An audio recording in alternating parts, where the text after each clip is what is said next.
بسم الله الرحمن الرحيم الحمد لله رب العالمين والصلاة والسلام على أشرف الأنبياء والمرسلين وعلى آله وصحبه ومن تبعهم بإحسان إلى يوم الدين أما بعد. محترم بھائیوں اور بہنوں، رمضان کا مہینہ بڑی تیزی کے ساتھ ہم سے رخصت ہو رہا ہے. ابھی جو بھی وقت باقی ہے اس کو بھی ہم موقع کو اس وقت کو غنیمت جانیں اور اللہ تعالیٰ کے بارگاہ میں مناجات کریں، استغفار کریں، اپنے اللہ کی نعمتوں کا اقرار کریں، اپنے گناہوں کا اعتراف کریں کہ اللہ تبارک و تعالیٰ ہمیں اپنے مغفور بندوں میں شامل فرما دیں. آمین. دلوں کے اعمال کی اس گفتگو میں اخلاص کے تعلق سے ہماری باتیں ہو رہی ہیں کہ اخلاص کو اپنانا بڑا مشکل ہے اور ریاکاری کو دور کرنا، یہ دو چیزیں بڑی مشکل چیزیں ہیں. لیکن اس مقصد کو حاصل کرنے کے لیے، یعنی اخلاص کو پانے کے لیے، ریا کو، دکھاوے کو دور کرنے کے لیے چند چیزیں ہیں جن سے آپ اور ہم سپورٹ لے سکتے ہیں، مدد لے سکتے ہیں. ان چیزوں میں سے پہلی چیز کل کے درس میں ہم نے سنا، ان یستعین باللہ علی تحقیق، اخلاص کے حاصل کرنے اور ریاکاری کو دور کرنے کے لیے اللہ کی مدد چاہیں.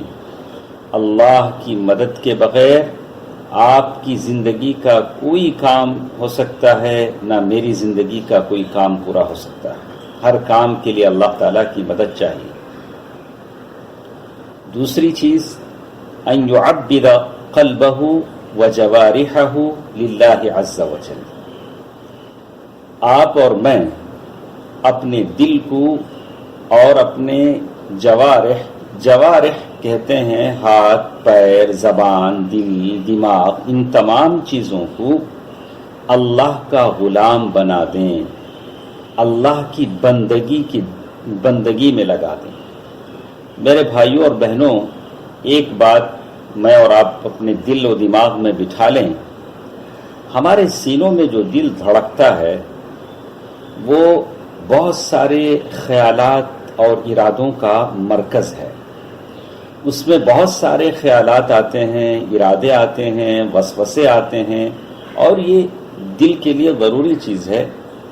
اور دل بنایا ہی کچھ ایسا گیا ہے کہ وہ ارادوں، وسوسوں اور دل میں اٹھنے والے خیالوں کا مرکز ہے. تو پھر دل کسی نہ کسی طرف متوجہ ہوتا ضرور ہے. دل کا کام ہی یہی ہے کہ وہ کسی کی طرف جائے. اگر وہ اللہ کی طرف نہیں جائے گا، اللہ کی طرف ہم اسے نہیں لے جائیں گے، اس کو دل کو اللہ کا غلام اور تابع ہم نہیں کریں گے، تو پھر دل کسی اور کی طرف جائے گا. دل کا کام تو جانا ہی ہے.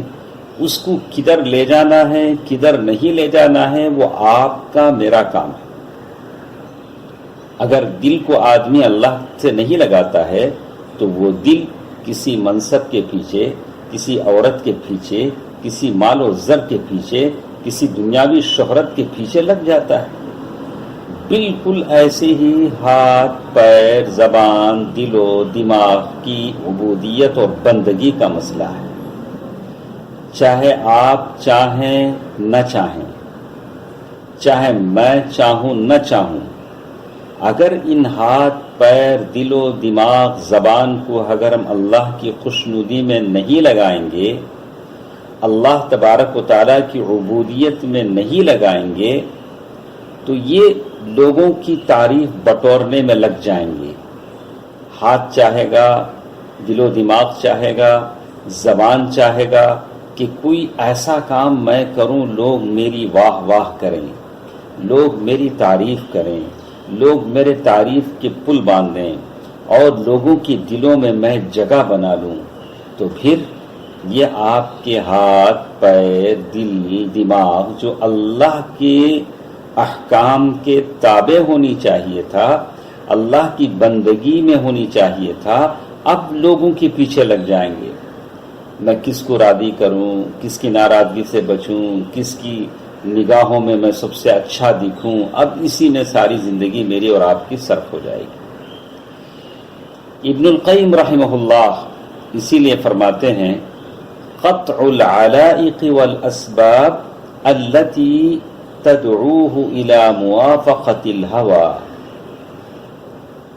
اصل بات یہ ہوتی ہے کہ آپ ان تعلقات اور اسباب کو آپ کٹ کر لیں جو آپ کو اپنے نفسانی خواہشات کا غلام بناتی ہیں۔ اس لیے کہ دل میں بہت سارے خیالات آتے ہیں، یہ تو نہیں ہوگا کہ آپ کا دل ایسے ہو کہ آپ کو کوئی خیال ہی نہیں آتا، اگر کوئی ایسا کہتا ہے تو جھوٹ کہتا ہے۔ اس لیے کہ گرم چیز سے گرمی محسوس ہوتی ہے، آئس اور برف سے ٹھنڈی لگتی ہے، ویسے ہی دل خیالوں وسوسوں کا مرکز ہے، اس میں تو خیال آنے ہی ہیں۔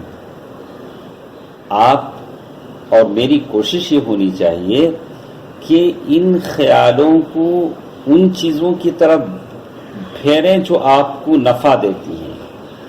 آپ دل کے خیالات کو روک نہیں سکتے ہیں، آپ ایسا نہیں کر سکتے کہ میرے دل میں کوئی خیال ہی نہ آئے، ایسا تو نہیں ہو سکتا ہے، دل میں تو خیال آنا ہی ہے۔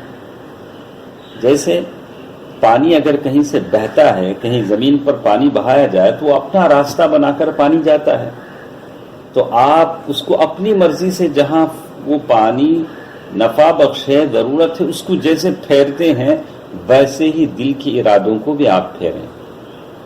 دل کے ارادوں کو رب کی خوشنودی کے کاموں میں لائیں اور دل کے ارادوں کو معصیت میں جانے سے روکیں۔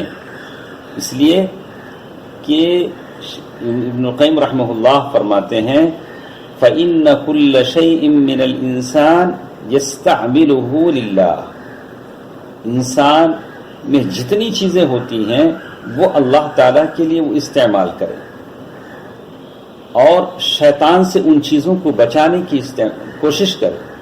تو اسی لیے کہتے ہیں کہ وَالْعَمَلُ إِن لَّمْ يَكُن لِلَّهِ كَانَ لِلرِّيَاءِ وَالنِّفَاقِ، آپ کا اور میرا عمل اللہ کے لیے نہیں ہوگا تو وہ ریا اور نفاق کے لیے ہو جائے گا۔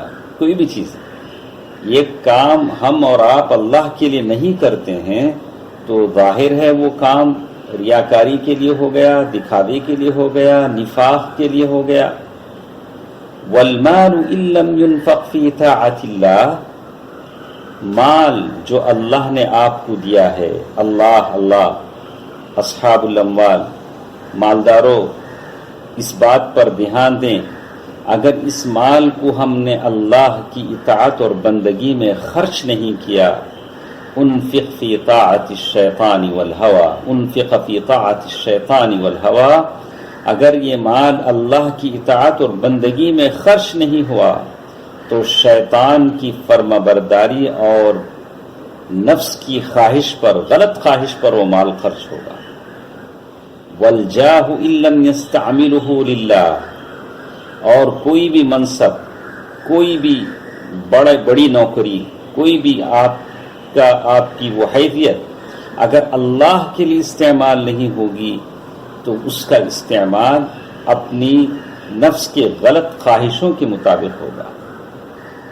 وَالْقُوَّةُ إِن لَّمْ يَسْتَعْمِلُهَا فِي أَمْرِ اللَّهِ، آپ کی قوت، آپ کی سطوت، آپ کا دبدبا اللہ تبارک و تعالیٰ کے معاملے میں استعمال نہیں ہوگا تو وہ اللہ تبارک و تعالیٰ کی معصیت میں استعمال ہوگا۔ اسی لیے کہتے ہیں فَمَنْ عَوَّدَ نَفْسَهُ الْعَمَلِ لِلَّهِ، جو اپنے نفس کو اللہ کے لیے کام کرنے کا عادی بنا لے گا تو دوسروں کے لیے کام کرنا اس کے لیے مشکل ہو جائے گا۔ وہ بولے گا کہ نہیں، ہمارے دل سے، دماغ سے، ہمارے جسم سے جو بھی کام ہوتا ہے وہ اللہ کے لیے ہوتا ہے، ہم اللہ کے علاوہ کسی کے لیے کچھ کرتے بھی نہیں ہیں، کسی کو کچھ بولتے بھی نہیں ہیں۔ وَمَنْ عَوَّدَ نَفْسَهُ الْعَمَلَ لِهَوَاهُ وَحَظَّهُ، اور اگر کوئی شخص صرف دنیا دکھانے کے لیے کام کرنے کا اپنے آپ کو عادی بنا لے گا تو اللہ کے لیے ایک سجدہ کرنا بھی اس کے لیے مشکل ہو جائے گا۔ اللہ تعالیٰ کے لیے ایک لفظ ذکر کا ایک کلمہ زبان سے نکالنا اس کے لیے مشکل ہو جائے گا، تو معلوم یہ ہوتا ہے کہ دل میں خیالات آنے ضرور ہیں، ان خیالات کو اللہ کی طرف بھیجیں اور آپ کے جسم و دل و دماغ کی طاقتوں کو اللہ کے لیے صرف کریں، تاکہ یہ اللہ کے علاوہ کسی اور کی دوسری کی بندگی میں یہ شامل نہ ہو جائیں، مشغول نہ ہو جائیں۔ اللہ تعالیٰ مجھے اور آپ کو نیک بات سننے اور عمل کرنے کی ہدایت دے، آمین۔ والسلام علیکم ورحمۃ اللہ وبرکاتہ۔